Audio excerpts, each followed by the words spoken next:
தன்னுடைய சிந்தனையால் செயல்பாட்டால் அனைவரையும் சொக்க வைக்கும் சிம்மராசினியர்களே. எப்படி இருக்க போது இந்த வைகாசி மாசம்? கிட்டத்தட்ட 4 கிரகங்களுடைய பிரம்மாண்ட பயிற்சி.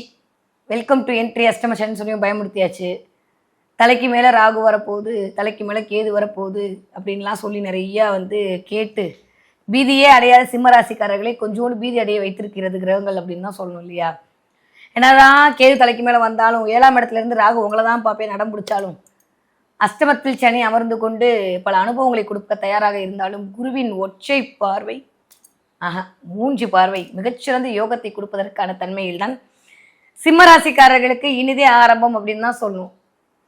நான் எப்பவுமே சொல்றது, மாத பலன்கள் எல்லாமே சூரியனை அடிப்படையாக வைத்து தான் துவங்குகிறது. சூரியனை அடிப்படையாக வச்சு தான் நம்ம மாத பலன்கள் எல்லாமே கணக்கீடு செய்கிறோம். அப்போ இந்த சூரியன் அப்படின்னு சொல்லக்கூடிய ஆளையே அப்படி ஸ்ட்ராங்காக நம்ம அதிபதியாக வைத்திருக்கக்கூடிய சிங்கமாக இருக்கக்கூடிய ஆட்கள் தான் சிம்மராசிக்காரங்க. ராசிநாதன் 10ஆம் இடத்தில் அமர்தல் அப்படின்றது மிகச்சிறந்த யோகமான காலகட்டம். 10க்கு அந்த 10ஆம் வீட்டு அதிபதி வேற உச்சமாக இருக்காரு.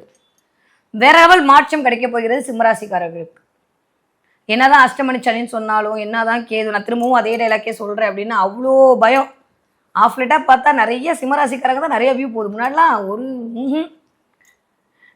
நான்லாம் எதையுமே நம்ப மாட்டேன், என்னையே நம்ப வைக்கிற அளவுக்கு கிரகங்கள்லாம் இயக்கிட்டு இருக்கல, என்ன பண்ணுறது அப்படின்ற மாதிரி கொஞ்சம் அப்படியே மன அழைப்பாய்தல் இருந்து கொண்டிருக்கக்கூடிய காலகட்டத்தில் தான் சிம்மராசிக்காரர்களுக்கு இந்த வைகாசி மாதம் அப்படின்றது பிறந்திருக்கு.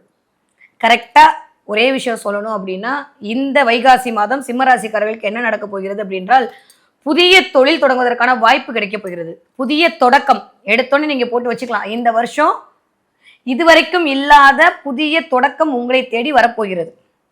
ஏன்னா ராசிநாதன் 10ல் அமர்தல், 10ஆம் இடம்னே கர்மஸ்தானம், தொழில் ஸ்தானம். ராசிநாதன் 10ல் அமர்தல் அப்படின்றதே ஒரு மிகச்சிறந்த யோகம். அதை தாண்டி அந்த 10ஆம் வீடு கொடுத்தாருல அந்த வீட்டு அதிபதி, அவர் உச்சம் அடைஞ்சிருக்கிறதுன்றதே ஒரு சொல்ல முடியாத அளவுக்கு சூப்பரான அமைப்பு. அப்படியே கூட அப்படியே ராகு ஒரு மாதிரி பண்ணிட்டு இருந்த ராகுவும் கீழே இறங்கி வந்துருவாரு. உங்களை தான் பார்ப்பேன் வேற அடம்பிடிப்பார். ராகு இருக்கிற சமயம் கிரகங்களுக்கு 2 விதமான பார்வைகள், 2 விதமான பலன்கள் இருக்கும்.